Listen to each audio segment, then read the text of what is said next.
Hi, and welcome to the next episode of Belly to Belly. And we're here today with a great friend, Cameron Heffernan from Beyond Borders Marketing. How are you, Cameron? Hi, Bill. Great to be here. Thanks so much. Thank you. And our topic today is talking about mistakes companies make as they expand to the US. And you have a wonderful blog post on this, a great article. And so what was it? What was the impetus? What caused you to write this? Well, thanks so much for having me on the show. It's great to be here and to talk about this topic. I feel that it came up when I started to think about what are the most commonly asked questions that I get, and the things that trip people up when they're looking at U.S. market. Let's focus on entry for the purposes of this conversation to make it easier. But what are the things that keep coming up, recurring things that people are asking about? And you often, when a founder owner is looking at U.S. market entry, they're focusing on the operational aspect: setup, find a location, get my entity up and running, get a bank account, get a payroll provider. We try to urge them also in parallel to be thinking about, hey, who actually wants this product or service? Where's my go-to-market strategy? Where are we going to find our customers? But unfortunately, that is not always top of mind, and that's kind of what led me to write this piece. Yeah. So, your top item is around running marketing, U.S. marketing from Europe. And what challenges have you seen here? Where's the fail point? Sure. And I think this particular post was written for the perspective of a European company. It doesn't really matter where they are. I picked Europe just for an example. But what can go wrong are, okay, let's start from the top. One is with the difference in the approach, the culture that's in Europe. Just to pick one example, GDPR is a structural, let's call it, limitation or obstacle that is applicable in Europe that really doesn't need to apply to your US market outreach. So if you're a US subsidiary or looking at the US market, you shouldn't be limited by email rules or regulations and compliance in Europe, okay? Another is, again, sort of structural. The people who are delivering the marketing services, content, outreach, sales may not have experience in the US market. They're not living there, working there, breathing it every day, knowing what issues, questions, concerns are top of mind of US prospects. So they're not, putting out the right messages, offers, touch points to that audience. Okay, that's a common one. And then they don't have experience having worked in that market. So the problems and concerns of the US buyers are going to be different from what it is in Europe, Asia, wherever it may be. And so that's a common one that comes up. The time differences makes it harder. That can be overcome, but these other ones I think are more foundational and fundamental to success. Yeah, no, I hear absolutely what you're saying. And part of what I'm also hearing is sort of there's a translation that has to happen. I don't mean in language, but to the US buyer persona that you're trying to appeal to, and really understanding this persona specifically. And maybe, just for those listening too, another way to look at it is, would you want someone from the US to drive your home market marketing? Or would you rather have ears on the ground, being more sensitive and empathic to the customer? I guess it's always hard to sort of be empathic across bodies of water, but even applying it to your own situation, would you rather, how good do you think your marketing would be if it were driven from sort of afar? And it's kind of maybe Definitely. the same in reverse. Yeah. One issue at the U.S. market, because it's so accessible and so attractive, and because English is, the lingua franca these days, it's often thought, okay, we know the language, we understand it, that's good enough. You wouldn't think of taking an American guy, plopping them down in Europe if they don't speak one of the languages. But here, because the language is more universal, you think, oh, that's sufficient. But language is just, one of the steps you need to be aware of and thinking about. Yeah. So in going down, and I'm kind of, for the moment, focusing on the top three, and we'll share the link in the description so that our listeners can review all 8. But so talk us through the sort of being afraid to fail, because that's I think an important notion, and people usually look at failure as an absolute as opposed to a methodology for learning. Right. That's a great way of looking at it. I mean, I think there's a saying that we have in one of the entrepreneur groups I'm in, fail faster.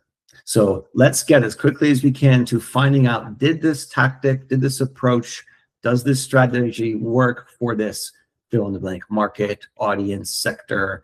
And if we can get quickly to a no, hey, it wasn't a fit, that's great. You haven't burnt years of time and money getting to that, realizing that failure.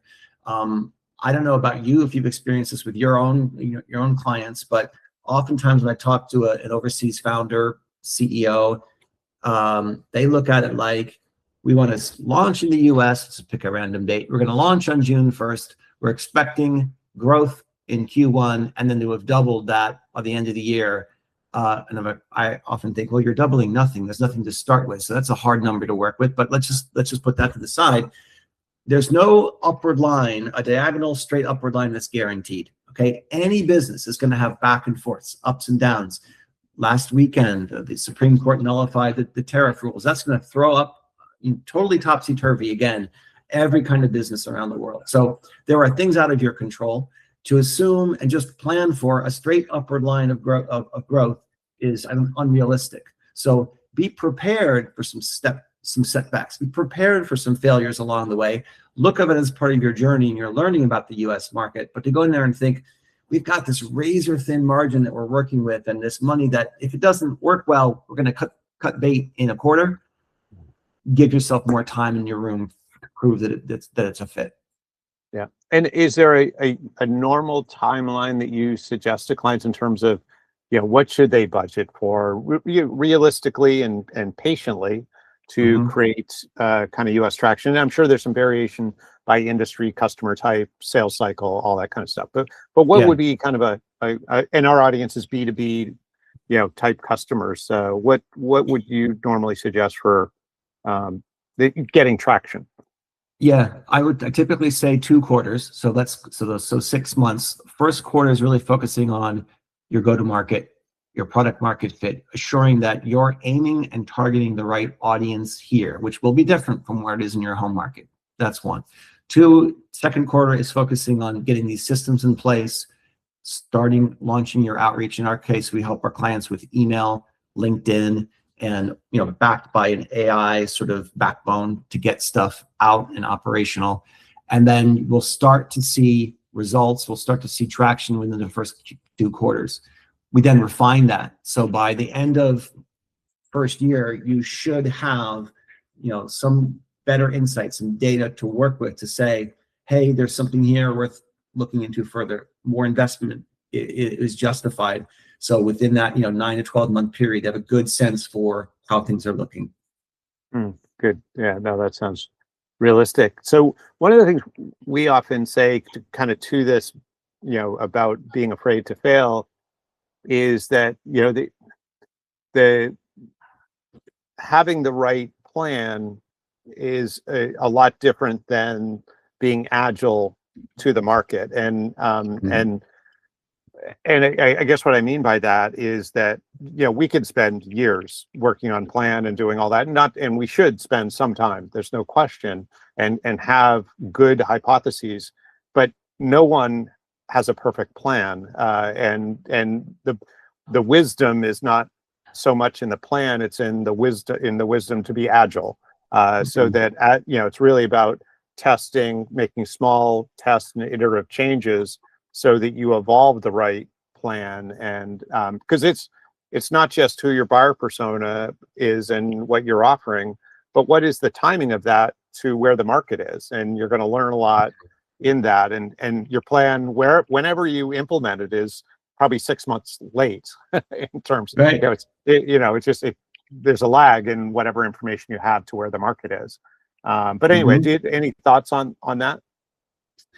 I think it was Mike Tyson who said everybody has a plan until they get punched in the face, right? So the punch in the face could be compliance change, geopolitical tariff change. It could be change in cultural shifts and interests. So if your strategic plan and your roadmap is not accounting for some ups and downs, some challenges, it's really not going to work. So an adaptable plan is better. One nice thing about when you're entering the US for the first time, if you're doing it in a limited scale, whether that's geographic or a sector, or you're targeting one niche industry, the smaller that you're targeting and starting with, the less money and budget and support you're going to need there, because you're aiming at a smaller overall pool, fishing from a smaller pool, right? So that's one of the things we always do in that first month is, hey, how far can we niche down into this sector? I'd rather really go small and deliberate than big and broad and aiming for, you know, the biggest player. We've got an article on our site called "It's the David versus Goliath approach." I would always say, you know, go small first. David can take on Goliath if we're smart about our strategy. We love customer density. That is, yeah, that's our first rule for sure. Mm-hmm. So, and then the third item is around sort of cranking out European case studies. And I guess from what you've already said, the U.S. customers want to see U.S. use cases. They want familiar logos or companies, or at least ones that they can somehow relate to. Am I kind of understanding this one? Exactly. Yeah. And there might be relevance, and there could be relevance of, I don't know, let's take an industry, again, a smaller sector where there's a big player from Europe that's well known in the US. That would be relevant, right? So one of my clients is in the construction space. There are they're a Europe-based company. There are 2 or 3 competitors of theirs that are also European that are here in the US market, right? So that they can be a well-known enough name where it does have relevance. But you look at that concept of, will the rank and file person I'm doing my outreach to have heard of this company, this success, this example? Is there relevance there? Ultimately, it all comes down to credibility. Is this going to help us be better known? If you can answer that in the affirmative, then that's a win. Sometimes you don't have the luxury of picking and choosing. You've got one example to work with, and it's better than 0, right? So you march with the army you've got. Right. We all start with one, right? I mean, that's the it seems like, you know, and with what you've talked about in terms of niching down really helps with this, because if you do that, then your second sale becomes easier because of your first, right? You have a case study that is relevant, some industry and geographic proximity that's relevant. But if you're, you know, maybe you have something in healthcare, and then you have something in, you know, logistics, it's much less transferable. Both intelligence that you have to relate, but also credibility that you have with this other customer. Is Absolutely. That, yeah. Just think of who you're going to trust. If you're the buyer, what is the easier persuasive case to make to your budget holder, your boss, whatever it may be? Someone who's brand new, we've never heard of before, or somebody that we and our competitors have used 10 times over. Right. No, that totally makes sense. So in 30 seconds or less, tell us a little bit about Beyond Borders marketing. What do you do to help companies expanding? Yeah, we help overseas-based companies that are looking at U.S. market entry and growth with a very process-driven engine that handles their outreach, their marketing and content, and we have a dedicated appointment center that they will work with. And all of it is underlined by a core AI-supported system that also helps with the inbound. So both outbound and inbound, backed by a guarantee to help you enter into the U.S. and grow here faster. Fantastic. Is it okay if I put, besides the article link, also your contact details in the description? Oh, I'd love it. That would be great. That would be great. Absolutely. Well, thank you for taking the time today, Cameron. This has been a wonderful topic, and I think the resource is going to be really good for our audience. I appreciate the time, Bill. Thanks so much. Thank you.